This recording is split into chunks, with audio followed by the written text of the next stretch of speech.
जय हिंद दोस्तों। जो लोग इंडियन आर्मी की तैयारी कर रहे थे उन लोगों के लिए एक बहुत ही बड़ी खुशखबरी। जी हाँ दोस्तों, बहुत ही बड़ी खुशखबरी। जो वेस्ट बंगाल से बिलोंग करते हैं दोस्तों, उनके लिए ये खुशखबरी है दोस्तों। बैरकपुर रैली आ चुकी है दोस्तों। चलिए मैं आपको पूरा नोटिफिकेशन बताता हूँ। मैं ऑफिशियल नोटिफिकेशन पे आ चुका हूँ दोस्तों। चलिए मैं आपको बताता हूँ पूरा नोटिफिकेशन। दोस्तों ये जो रैली है दोस्तों, इसका फॉर्म फिलअप दोस्तों 8 जुलाई से स्टार्ट होगा और 22 अगस्त तक होगा। दोस्तों बैरकपुर में 24 परगना, नॉर्थ, हुगली, बांकुड़ा, पुरुलिया डिस्ट्रिक्ट के लोग ही अप्लाई कर सकेंगे। दोस्तों मैं बता दूं कि फिजिकल क्राइटेरिया की बात करूं दोस्तों, जिन लोगों को डाउट था कि एज के लिए क्या लिया जाएगा, तो मैं आपको बता देना चाहता हूं कि यहाँ पर 1 अक्टूबर 2000 से एज ली जा रही है दोस्तों जनरल ड्यूटी के लिए, और 1 अक्टूबर 1998 से एज ली जा रही है technical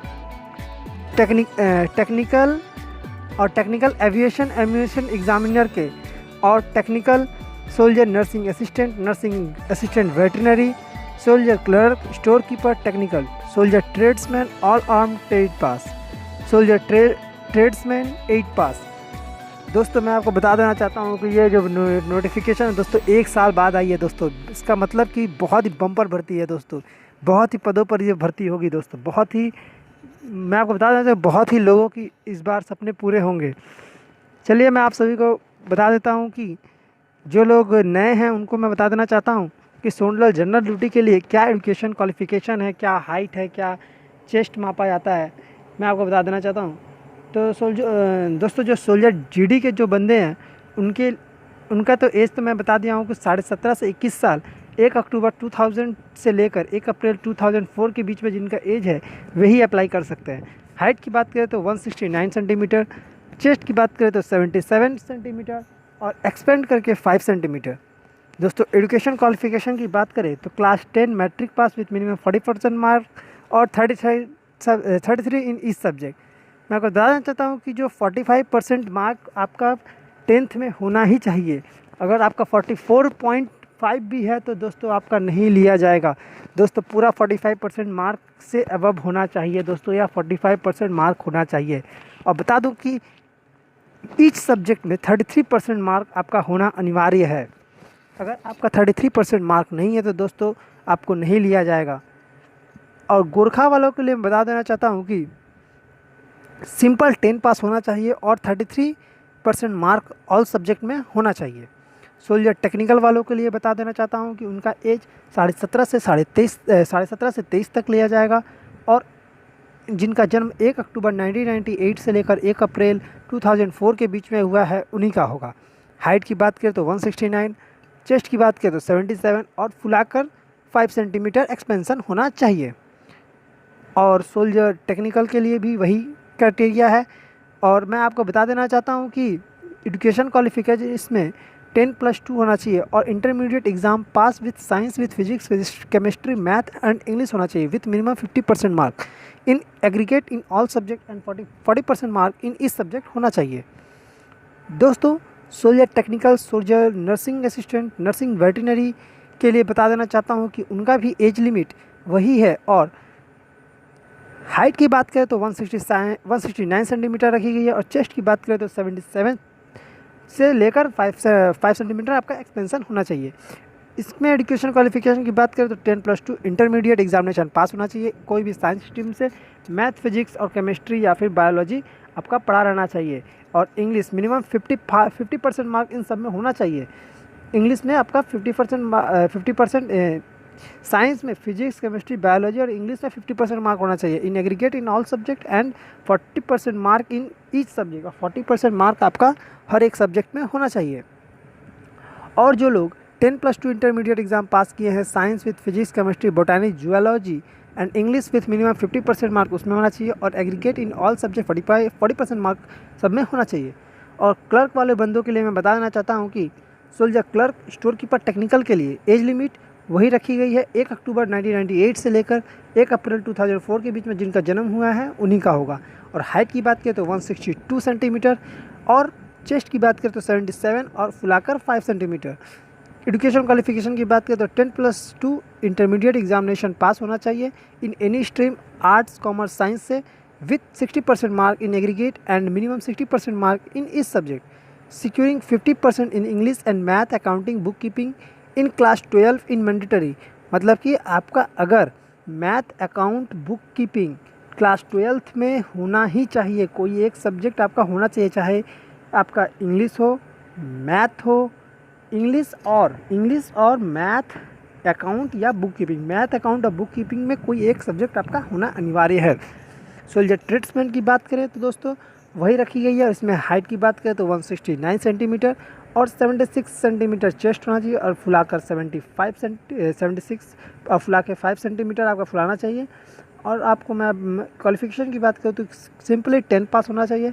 know spiritual in aggregate percentage but should have minimum 33% in each subject. अब मैं आपको बताना चाहता हूँ कि 10 तो पास होना ही चाहिए पर 33% इस सब्जेक्ट में होना चाहिए। सोल्जर ट्रेन मैन की बात करें तो 8 पास सिंपली होना चाहिए, 169 सेंटीमीटर होना चाहिए और उनमें भी 33% मार्क इस सब्जेक्ट में होना चाहिए। दोस्तों ये बहुत ही बड़ी बात है दोस्तों। ये जो चेंज हुआ है दोस्तों, ये बहुत ही ये मतलब कि पिछले साल से ही चेंज हुआ है दोस्तों कि ये 33% हर एक सब्जेक्ट में होना चाहिए। कितने बंदे थे दोस्तों जो 32% था उनको दौड़ने नहीं दिया गया था दोस्तों। चलिए दोस्तों मैं आगे बता देना चाहता हूँ कि गोरखा वालों के लिए हाइट की बात करें तो 157 रखी गई है और चेस्ट उनका 77 होना चाहिए और एसटी वालों के लिए 162 ही रखी गई है। ठीक है दोस्तों, मैं आपको बता देना चाहता हूँ कि सबसे पहले आपका फिजिकल स्टैंडर्ड टेस्ट होगा। ठीक है दोस्तों मैं आपको बताना चाहता हूँ कि फिजिकल स्टैंडर्ड टेस्ट में सबसे पहले आपका रनिंग होता है। रनिंग से पहले आपका डॉक्यूमेंटेशन होगा। डॉक्यूमेंटेशन में आपका वो सब डॉक्यूमेंट चेक होगा, उसके बाद रनिंग होती है। रनिंग की बात करें तो दोस्तों 1.6 किलोमीटर की रनिंग होती है। अगर आप 5 मिनट 30 सेकेंड्स में रनिंग कंप्लीट करते हैं तो आपको 60 मार्क्स दिए जाते हैं और यदि आप 5 मिनट 31 से लेकर 5 मिनट 45 सेकेंड तक अगर आप रनिंग करते हैं तो दोस्तों आपको 48 नंबर दिए जाते हैं। दोस्तों मैं आपको बता देना चाहता हूँ कि पुलअप्स पर भी नंबर होते हैं। अगर आप 10 पुलअप मारेंगे तो आपको 40 नंबर मिलेगा, 9 करेंगे तो 33 मिलेगा, 8 करेंगे तो 27 मिलेगा, 7 करेंगे तो 21 मिलेगा, 6 करेंगे तो 60 मिलेगा। यदि आप 6 के नीचे करते हैं तो आपको कोई भी मार्क नहीं दिया जाएगा और आप डिस्क्वालीफाइड हो जाएंगे दोस्तों। उसके बाद 9 फीट डिच होता है दोस्तों, वो आपको पार करना होता है। जिग जैग बैलेंस होता है दोस्तों, वो आपको पार करना होता है दोस्तों। उसके बाद मैं आपको बता देना चाहता हूँ कि ये जो है केवल जीडी और ट्रेड्समैन के लिए ही है दोस्तों। जो टेक्निकल हैं, जो नर्सिंग हैं, जो सोल्जर क्लर्क हैं, स्टोर कीपर की जो अप्लाई करे हैं दोस्तों, उनको ये मार्क नहीं होता, उनको ये मार्क नहीं मिलता है। उनको बस ये सब क्वालिफाई करना होता है दोस्तों। जिन कैंडिडेट का फिजिकल फिटनेस टेस्ट पास हो जाते हैं उनका फिर फिजिकल मेज़रमेंट टेस्ट होता है दोबारा, फिर उसके बाद मेडिकल टेस्ट होता है, फिर उनका रिटन टेस्ट होता है। दोस्तों मैं आपको बता देना चाहता हूँ कि जो लोग कैंडिडेट अप्लाई किए हैं उन लोगों को कौन कौन से डॉक्यूमेंट्स ग्राउंड पे ले जाने होते हैं। पहला होता है एडमिट कार्ड, दूसरा होता है फ़ोटोग्राफ, तीसरा होता है एजुकेशन क्वालिफ़िकेशन, चौथा होता है डोमिसाइल सर्टिफिकेट, पांचवा होता है कास्ट सर्टिफिकेट, छठा होता है रिलीजियन सर्टिफिकेट, सातवां होता है character certificate, school character certificate, unmarried certificate, relationship certificate. उसके बाद अगर आपने एनसीसी किया हुआ है तो एनसीसी सर्टिफिकेट। दोस्तों मैं आपको बताना चाहता हूँ कि जो लोग एनसीसी किए हैं दोस्तों उन लोगों को कुछ मार्क्स मिलते हैं। स्पोर्ट्स जो लोग किए हुए हैं वो अपने स्पोर्ट्स सर्टिफिकेट को अप्लाई कर सकते हैं। दोस्तों मैं आपको बता देना चाहता हूँ कि जो लोग एनसीसी ए सर्टिफिकेट है जिनके पास, उनको 5 मार्क्स मिलते हैं और एनसीसी बी सर्टिफिकेट है उनको 10 मार्क्स, एनसीसी सी सर्टिफिकेट है उनको 15 मार्क्स मिलते हैं। और मैं आपको बता देना चाहता हूं कि दोस्तों जिन लोगों ने जीडी और ट्रेडमैन्स के लिए अप्लाई किया है, अगर आप उनका एनसीसी सी सर्टिफिकेट है तो उनको कोई एग्ज़ामिनेशन देने की ज़रूरत नहीं होती है। उनको बस हर एग्ज़ाम उनको बस फिज़िकल मेजरमेंट टेस्ट पास करना होता है, फिज़िकल फिटनेस टेस्ट पास करना होता है और मेडिकल टेस्ट पास करना होता है। इसी से ही उनका ग्राउंड पे ही सिलेक्शन हो जाता है। दोस्तों मैं आपको बता देना चाहता हूँ, यदि आप स्पोर्ट्स किए हुए हैं किसी भी इंटरनेशनल लेवल से तो उनको 20 मार्क्स मिलता है। इसी प्रकार से दोस्तों भिन्न भिन्न प्रकार की कैटेगरीज़ में मार्क्स मिलते हैं। दोस्तों अगर आपको मेरा इन्फॉर्मेशन अच्छा लगा है तो हमारे चैनल को सब्सक्राइब करें। धन्यवाद।